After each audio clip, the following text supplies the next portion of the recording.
আমাদের কথা একই, অভিন্ন। আগে যা কথা ছিল এখনো তাই কথা, আগামী দিনেও তাই কথা থাকবে। ভালো কাজ করবেন, সহযোগিতা পাবেন। ইসলামের পক্ষে কাজ করবেন, সমর্থন পাবেন। আল্লাহর কসম খেয়ে বলি, আল্লাহর কোরআনের বিরুদ্ধে, ইসলামের বিরুদ্ধে, মানুষের স্বার্থের বিরুদ্ধে কোন কার্যকলাপ যদি পরিচালিত হয়, আমাদের মুখ বন্ধ থাকবে না, আমাদের জবান বন্ধ থাকবে না। আমরা আল্লাহর কোরআনের কথা, হক কথা বলেই যাব ইনশাআল্লাহ।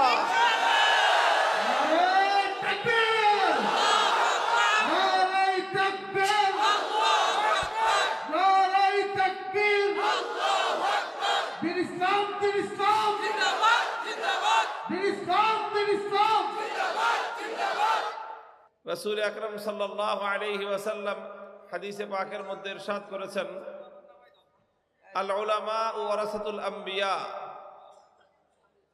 যে আলেমগণ, যাদের কাছে আল্লাহ পাক রব্বুল আলামিন আসমানি ওয়াহির ইলম দান করেছেন, যাদের পক্ষে কোরআন হাদিসের ইলম আছে, তারা হলেন নবীদের উত্তরাধিকারী, তারা হলেন নবীগণের ওয়ারিস। নবীগণের ওয়ারিস মানেটা কি? এর অর্থ হলো যে নবীদের অবর্তমানে তারা নবীদের জায়গায় দায়িত্ব পালন করবেন। নবীর যেই কাজ ছিল, আলেম ওলামাদের সেটাই হলো কাজ। নবীদের কাজ কি ছিল? নবীদের কাজের মধ্যে অন্যতম একটা কাজ ছিল আল আমরু বিল মারুফ ওয়ান নাহি আনিল মুনকার, মানুষকে সৎ কাজের আদেশ দেওয়া আর মানুষকে অন্যায় এবং অসৎ কাজ করতে নিষেধ করা। এটা সকল নবী পয়গম্বরদের গুরুত্বপূর্ণ কাজ ছিল। তো পয়গম্বর এবং নবী আলাইহিমুস সালাতু ওয়াস সালামদের গুরুত্বপূর্ণ কাজ ছিল মানুষকে সঠিক পথ দেখানো, মানুষকে সঠিক পথ প্রদর্শন করা। এটাই ছিল নবীদের কাজ। এখন সেই সঠিক পথে যদি কেউ চলে, তাকে উৎসাহিত করা। সঠিক পথে যদি কেউ না চলে, তাকে সঠিক পথের দিকে ফিরিয়ে আনা। সঠিক পথে চলতে যদি কেউ বাধা দেয়, তাহলে সেই বাধাকে অতিক্রম করা, সেই বাধাকে উৎখাত করা, এটাই হলো নবীদের কাজ ছিল। তো আলহামদুলিল্লাহ, আল্লাহ পাক রব্বুল আলামিন আমাদের যাদের কাছে আসমানি ওয়াহির ইলমের আমানত রেখেছেন, আলেম হয়েছি, আল্লাহ আলেম বানিয়েছেন। এই আলেম হওয়া, এটা একদিকে যেরকম অনেক বড় সম্মানের একটা জিনিস, সম্মানের একটা পদবী, মানুষ সম্মান করে, মর্যাদা দেয় আলেম নাম শুনলে।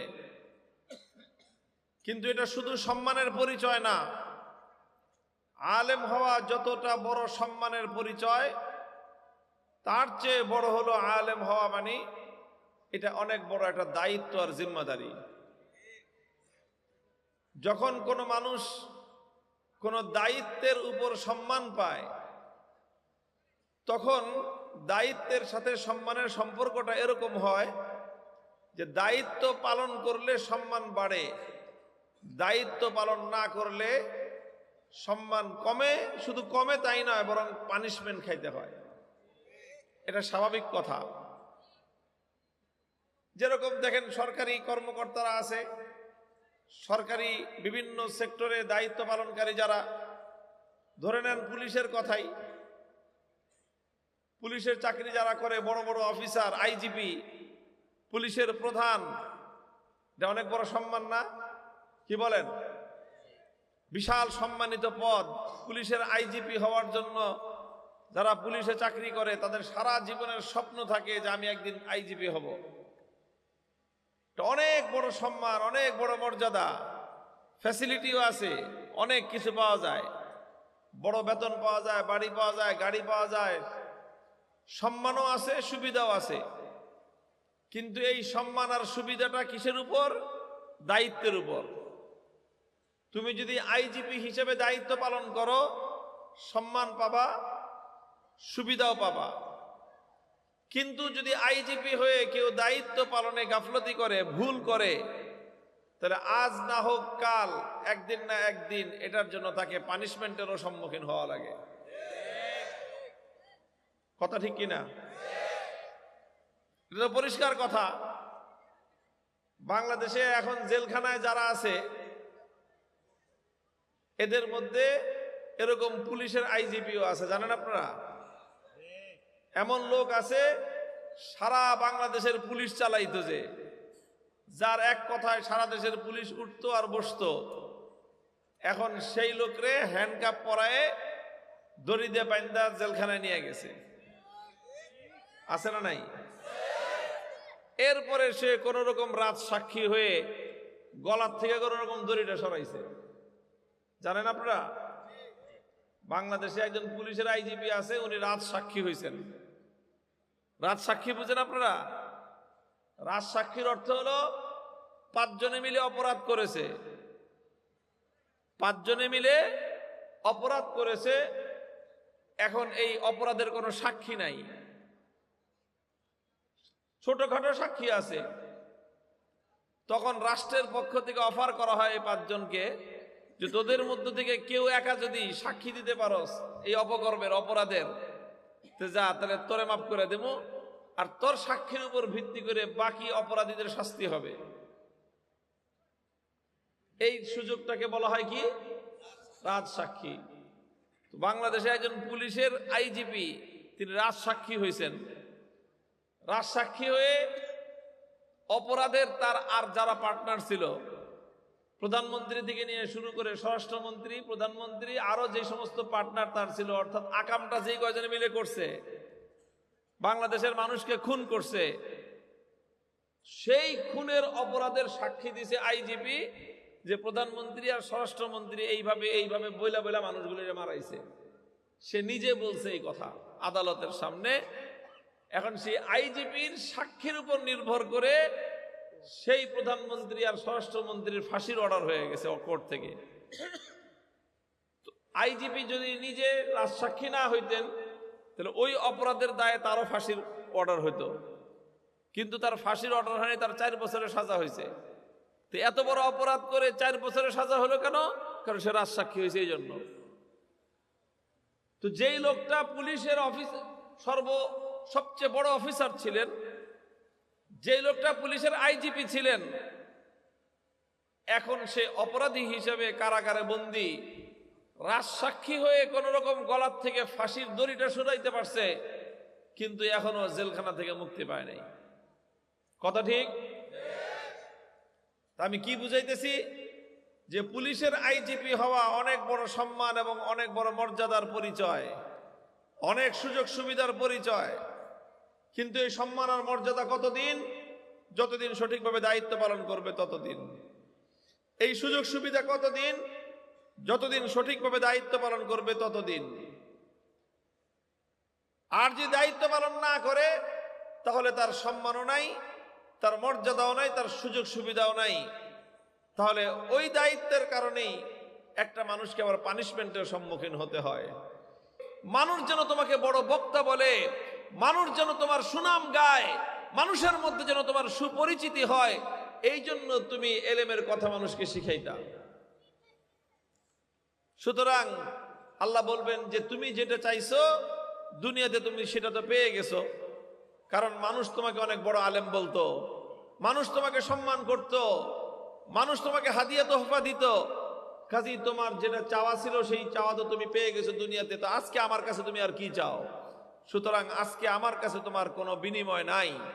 এরপর আল্লাহ পাক ফেরেশতাকে ডাক দিয়ে বলবেন যে এই হুজুরের ঠ্যাংটায় ধর, ঠ্যাং ধরে উপরের দিকে ঝুলা, মাথা নিচে ঠ্যাং উপরে। ফেরেশতারা এই বড় আলেমের, দেশের মধ্যে নাম করা আলেম, মানুষের মধ্যে খুব সুপরিচিত বক্তা আলেম, আল্লাহর নির্দেশে ফেরেশতার ঠ্যাংটা ধরে মাথা নিচের দিকে করে ঝুলাইয়া, মুরগির যেরকম ঠ্যাং ধরে ঝুলাইয়া নিয়ে যান না, এই মুরগির মতো করে ঠ্যাং ধরে উপরের দিকে ঝুলাইয়া নিয়ে এই হুজুরে জাহান্নামের মধ্যে ফালায়ে জাহান্নাম উদ্বোধন করা হবে। এটা আমার কথা না, বুখারী শরীফের হাদিস। 3 ব্যক্তিকে দিয়ে জাহান্নাম উদ্বোধন করা হবে। এক ব্যক্তি হলো আলেম, আর এক ব্যক্তি হলো দানবীর, আর এক ব্যক্তি হলো মুজাহিদ। যারা মুজাহিদ জিহাদ করেছে, দানবীর দান করেছে, আলেম এলেম শিক্ষা দিয়েছে, কিন্তু আল্লাহর জন্য করে নাই, মানুষের মধ্যে পরিচিতি অর্জন করার জন্য করেছে, তাদেরকে দিয়েই কিয়ামতের দিন জাহান্নাম উদ্বোধন করা হবে। মুহতারাম হাজিরিন, আমি একটা কথা আপনাদেরকে বলে আলোচনা শেষ করব, যে আল্লাহ পাক রব্বুল আলামিন আমাদেরকে আলেম বানিয়েছেন। এটা একটা সম্মানের পরিচয়, এটা একটা মর্যাদার পরিচয়। আপনারা আমাদেরকে সম্মান দেন, মর্যাদা দেন, কিন্তু এটা ভুলে গেলে চলবে না যে এই সম্মান আর এই মর্যাদা এটা হলো দায়িত্ব পালনের উপর নির্ভর করবে। যদি আমি দায়িত্ব পালন করতে পারি, আল্লাহ আমার সম্মান আরো বৃদ্ধি করে দিবেন। খোদার কসম খেয়ে বলি, কোন আলেম যদি এলেমের প্রতি তার সম্মান এবং তার দায়িত্ব পালন করে, তাম পৃথিবীর মানুষ যদি তার শত্রু হয়ে যায়, সারা দুনিয়ার মানুষ যদি তাকে অসম্মান করতে চায়, খোদার কসম কেউ তাকে অসম্মান করতে পারবে না। যে ব্যক্তি আল্লাহর কোরআনের এলেমকে সঠিকভাবে প্রচার করবে, আল্লাহর জন্য যে এলেমের খেদমত করবে, আল্লাহ তার সম্মান বৃদ্ধি করতেই থাকবেন। তাম পৃথিবী মিলে তার সম্মান কমাতে পারবে না। আর যদি দায়িত্ব পালন করতে কেউ গাফলতি করে, যত বড় আলখেল্লা পড়ুক, যত বড় পাগড়ি মাথায় দিক, যত বড় জুব্বা পড়ুক, এলেম ধারণ করার পর, এলেম হাসিল করার পর যদি কেউ এলেমের আমানত রক্ষা না করে, এলেম তাকে যা বলতে বলে সে যদি সেটা না বলে, সে যদি কোনো শিল্পপতিকে খুশি করার জন্য কথা বলে, সে যদি কোনো নেতাকে খুশি করার জন্য কথা বলে, সে যদি কোনো প্রধানমন্ত্রীকে খুশি করার জন্য কথা বলে, কোন মন্ত্রীকে খুশি করার জন্য সে কথা বলে, আল্লাহকে খুশি না করে বান্দাকে খুশি করার জন্য যেই আলেম আল্লাহর দ্বীনের বিরুদ্ধে কোনো কথা বলবে, আল্লাহর দ্বীন যেই কথা বলতে দায়িত্ব দিয়েছে সেই কথাকে পাশ কাটায় অন্য কথা বলবে, খোদার কসম খেয়ে বলি সেই আলেম আল্লাহর দ্বীনের এলেমের আমানত রক্ষা করে নাই সে।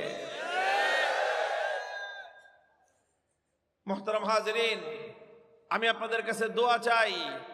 আমি জানি আপনারা আমাকে মোহাব্বত করেন, কেন আমার চেহারা দেখে আমাকে মোহাব্বত করেন না। আপনারা মোহাব্বত এই জন্য করেন না আমাকে যে আমি আপনাদেরকে দুনিয়ার কোনো সুযোগ সুবিধা দেই, কারণ আমার দ্বারা আপনাদের দুনিয়ার কোনো সুযোগ সুবিধা অতীতেও পান নাই, বর্তমানেও পাইতেছেন না, ভবিষ্যতেও দুনিয়ার সুযোগ সুবিধা পাওয়া আমার দ্বারা আপনাদের কোনো সম্ভাবনাই নাই। এরপরে আপনারা মোহাব্বত করেন আমাকে, এরপরে আপনারা আমাকে ভালোবাসেন। রাত বাজে প্রায় 12:15, হাজার হাজার মানুষ বসে আছেন, আমাকে মোহাব্বত করেন। কেন মোহাব্বত করেন? শুধু একটা কারণে, আপনাদের বিশ্বাস, আপনাদের অন্তরের মধ্যে একটা বিশ্বাস আছে যে মামুনুল হক কোরআনের হক কথাগুলো বলে, বাস এটা ছাড়া অন্য কোনো কারণ নাই আমাকে মোহাব্বত করার। আপনারা আমাকে ততদিন মোহাব্বত করবেন যতদিন দেখবেন যে আমি হক কথাগুলো বলতেছি। আল্লাহ না করুক, আল্লাহ না করুন, আল্লাহ আমাদেরকে হেফাজত করুন, আজ বাদে কালকে যদি আমি কারো চাটুকারিতা করি, আমি যদি কারো চামচামি আর দালালি করা শুরু করি, আল্লাহর কোরআনের হক কথাগুলি বাদ দিয়ে যদি আমি দুনিয়ার কোন শাসক গোষ্ঠীর চামচামি করা শুরু করি, তখন আপনারা মোহাব্বত তো দূরের কথা, আমার নাম শুনলে থুতু মারবেন। এবং আমিও বলি সেটাই আপনাদের করা দায়িত্ব এবং সেটাই আপনাদের করা উচিত। হযরত ওমর ফারুক রাদিয়াল্লাহু তাআলা আনহু, তিনি যখন অর্ধজাহানের খলিফা, তিনি একদিন মসজিদে দাঁড়িয়ে সাধারণ মুসল্লিদের কাছে জিজ্ঞাসা করেছিলেন যে, হে আমার মুসলমান ভাইয়েরা, আমি তোমাদের শাসক, আমি ওমর, আমি যদি কোনোদিন ভুল করি, আল্লাহর কোরআন এবং নবীর হাদিসের পথ ছেড়ে তোমাদেরকে যদি আমি ভুল পথে পরিচালিত করার চেষ্টা করি, তাহলে তোমরা আমার সাথে কেমন আচরণ করবে? আল্লাহু আকবার! এত প্রভাবশালী একজন খলিফা, রাষ্ট্রনায়ক, তিনি যখন এই প্রশ্ন করলেন, কেউ কিছু বলে না। কি বলা যায় এই প্রশ্নের জবাবে? মধ্যখান থেকে একজন যুবক দাঁড়ায় গেল, দাঁড়ায় গিয়ে বলল, ওমর, আপনি যদি ইসলামের সঠিক পথ থেকে ডানে বামে অন্য দিকে যদি আপনি বিচ্যুত হয়ে যান, সরল সঠিক পথ থেকে যদি আপনি সরে দাঁড়ান, উন্মুক্ত তরবারি বের করে বলল, আমার এই তরবারি দিয়ে আপনাকে সোজা করে ছেড়ে দিব। হযরত ওমর রাদিয়াল্লাহু তাআলা আনহু এই যুবকের কথা শুনে আনন্দে তিনি আত্মহারা হয়ে পড়লেন, আল্লাহর শুকরিয়া আদায় করা শুরু করলেন। যে আল্লাহ, এখনো তুমি মুসলমানদের মধ্যে এমন যুবক রেখে দিয়েছো, এমন যুবক সৃষ্টি করে দিয়েছো যে তাদের শাসক যদি ভুল করে তাহলে সেই যুবক হিম্মত করে বলতে পেরেছে, আমার তরবারি শাসক তোমাকে সোজা করে ছাড়বে। মুহতারাম হাজিরিন, মনে রাখেন, এটাই হলো ইসলামের শিক্ষা, এটাই হলো ইসলামের সৌন্দর্য, কিয়ামত পর্যন্ত এটাই হলো ইসলামের সঠিক আদর্শ। আমরাও সেই কথা বলি। অনেক কাহিনী হয়ে, অনেক কাহিনী ঘটার পর একটা শাসক গোষ্ঠী আসতেছে। আমাদের কথা একই, অভিন্ন। আগে যা কথা ছিল এখনো তাই কথা, আগামী দিনেও তাই কথা থাকবে। ভালো কাজ করবেন, সহযোগিতা পাবেন। ইসলামের পক্ষে কাজ করবেন, সমর্থন পাবেন। আল্লাহর কসম খেয়ে বলি, আল্লাহর কোরআনের বিরুদ্ধে, ইসলামের বিরুদ্ধে, মানুষের স্বার্থের বিরুদ্ধে কোন কার্যকলাপ যদি পরিচালিত হয়, আমাদের মুখ বন্ধ থাকবে না, আমাদের জবান বন্ধ থাকবে না। আমরা আল্লাহর কোরআনের কথা, হক কথা বলেই যাব ইনশাআল্লাহ।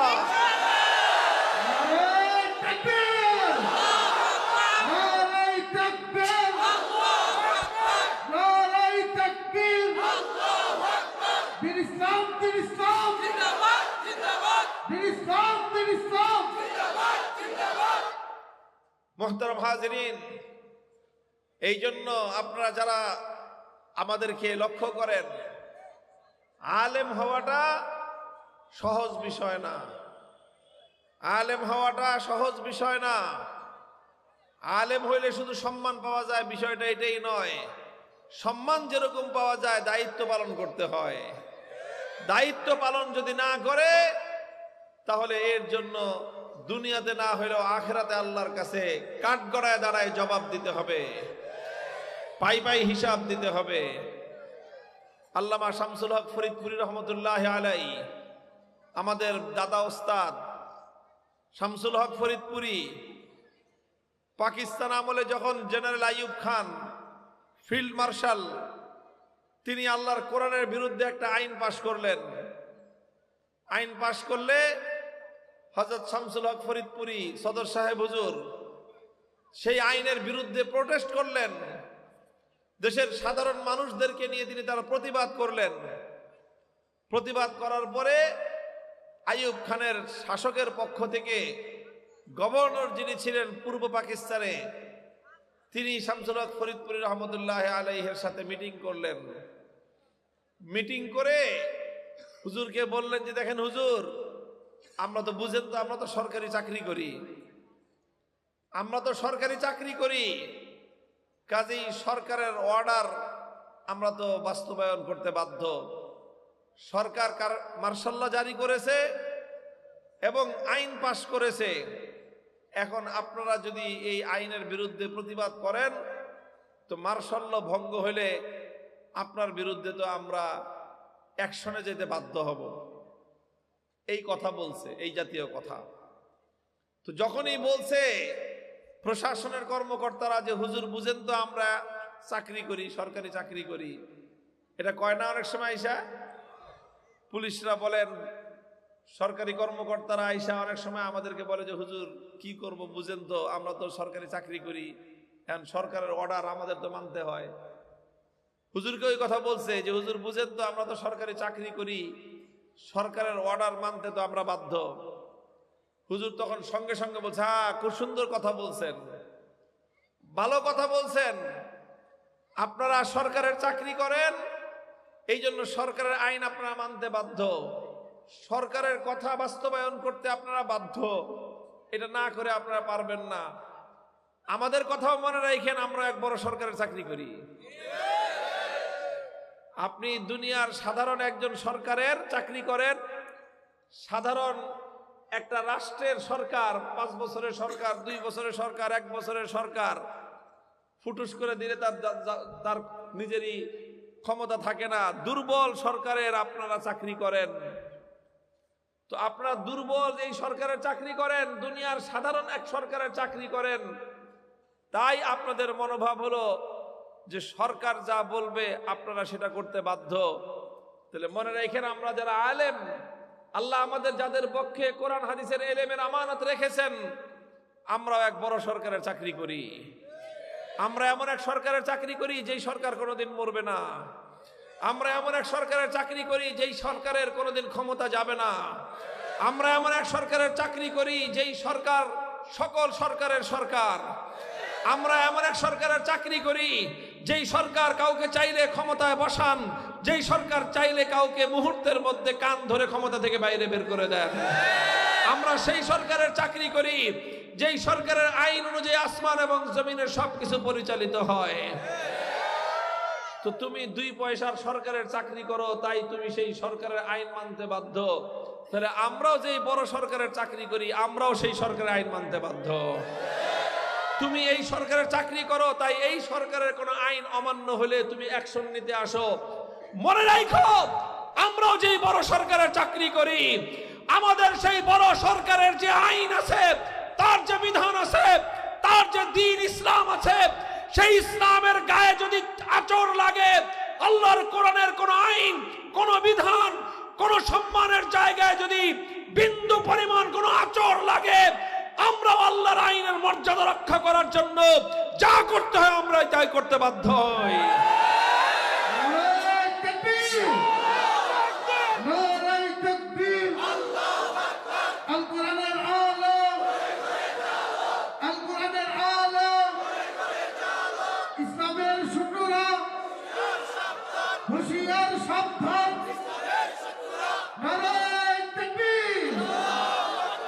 মোহতারাম হাজিরিন, কথাগুলো আমি আপনাদের কাছে বললাম এই জন্য যাতে আপনারা আমাদের কথার মর্ম বুঝেন, যে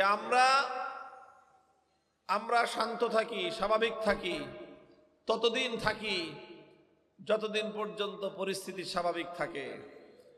কিন্তু যখনই আল্লাহর কোরআনের উপর কোনো আঘাত আসবে, আল্লাহ না করুন, আল্লাহর দ্বীনের উপর যদি কোনো আঘাত আসে, ইসলামের কোনো বিধানের উপর যদি বিন্দু পরিমাণ আঘাত আসে, কারো চেহারার দিকে তাকায় কথা বলার আমাদের সুযোগ থাকবে না।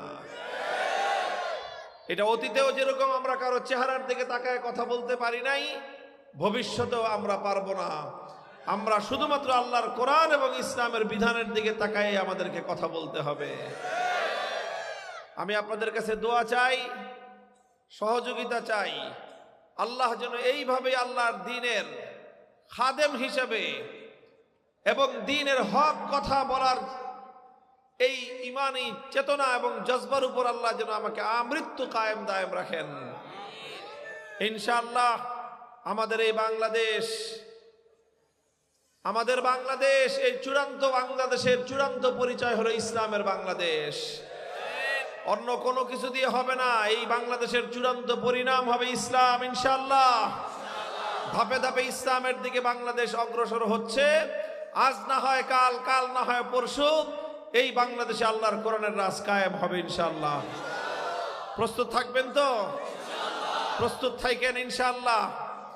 হতাশার কোনো কারণ নাই। ইনশাআল্লাহ ইসলাম হবে বাংলাদেশের চূড়ান্ত গন্তব্য। আর আমার জন্য দোয়া করবেন। আমি আপনাদের কাছে দোয়া চাই যেন হকের কথাগুলো, ইসলামের কথাগুলো যেন আমি আমরণ এভাবেই বলে যেতে পারি, এবং শুধু বলা নয়, গোটা জাতিকে নিয়ে ইসলাম বিরোধী, কোরআন বিরোধী যে কোনো অপতৎপরতাকে যেন রুখে দিতে পারি। অতীতে আল্লাহ পাক রব্বুল আলামিন আমাদেরকে যেভাবে তৌফিক দান করেছিলেন, ইসলাম বিরোধী, ঈমান বিরোধী প্রত্যেকটা এজেন্ডাকে আমরা রুখে দাঁড়িয়েছিলাম। মূর্তি সংস্কৃতি, শিরকি সংস্কৃতি আমরা বাস্তবায়ন হতে দেই নাই। আল্লাহর মেহেরবানিতে, আল্লাহর রহমতে বাংলার মাটি থেকে সেটাকে যেভাবে আমরা প্রতিরোধ করেছিলাম, ভবিষ্যতেও এইরকম ভাবেই যেন আমরা আমাদের দেশকে, আমাদের জাতিকে, আমাদের এই জনপদকে যেন আল্লাহ রাব্বুল আলামিন রক্ষা করেন, আমরা যেন সেই জন্য ভূমিকা পালন করতে পারি। সেই দোয়াটুকু আমি আপনাদের কাছে চাই।